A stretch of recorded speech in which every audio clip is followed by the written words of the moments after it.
Donc maintenant, il y aura un échange énigmatique, toujours dans cet échange-là, dans cette trêve-là, dans cette causerie entre l'opposant Élie et le chef du gouvernement. Donc il y aura, en fait, dans cet échange-là, il y aura des paroles, il y aura une parole énigmatique qui va se manifester.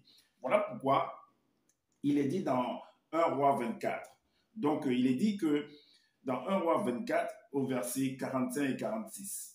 1 roi 24, 45 et 46. On va dans les Bibles classiques. On va aller dans les Bibles classiques. 1 roi 24. Non, pas dans les Bibles classiques. 45, mais dans les Bibles classiques. 1 roi 24.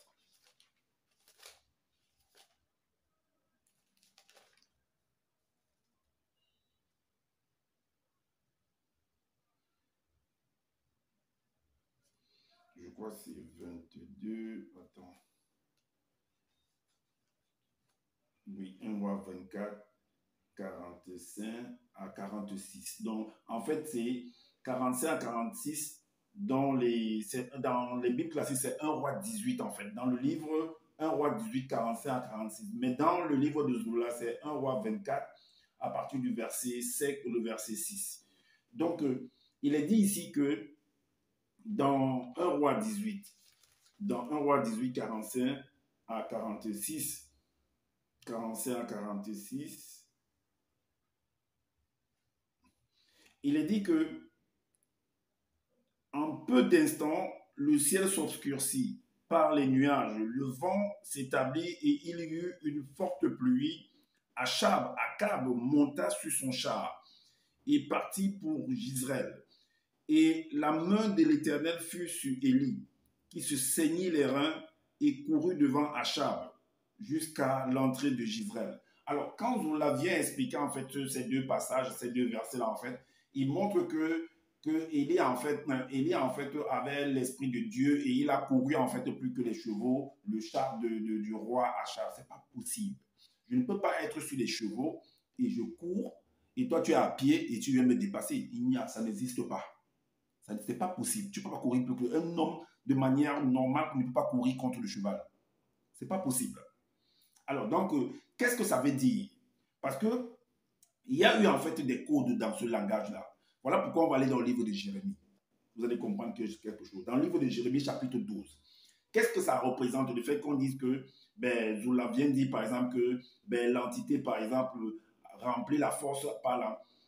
Qu'est-ce que Zoula dit ici? Il dit peu à peu, le ciel s'obscurcit, de nuages d'orage. Poussé par l'une des entités du vent, et il tomba une grosse pluie. Mola monta sur son char et partit pour la ville de Der. Rempli de force par l'entité, serra sa ceinture autour des reins et courut plus vite que les chevaux au point de dépasser le char du roi Mola jusqu'à l'entrée de Der, au point de dépasser. Donc, il courut plus que les chevaux au point de dépasser. Donc, il courut plus que les chevaux au point de dépasser le char. Alors, qu'est-ce que ça représente? Ça veut dire quoi? Ça veut dire que dans Jérémie chapitre 12 au verset 5, il est dit, si tu cours avec les piétons et qu'ils te fatiguent. Donc, on peut dire que Élie était l'opposant en fait du gouvernement, du chef du gouvernement, du roi Akab.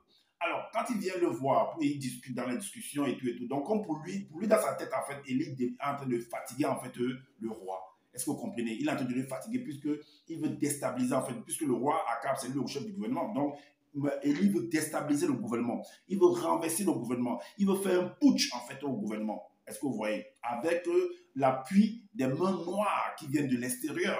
L'appui des mains noires qui viennent de l'extérieur. Parce qu'ils ont des intérêts également par rapport à ce qu'ils sont en. Parce que la guerre, pourquoi on mène la guerre, c'est parce qu'il y a des intérêts, toujours des intérêts.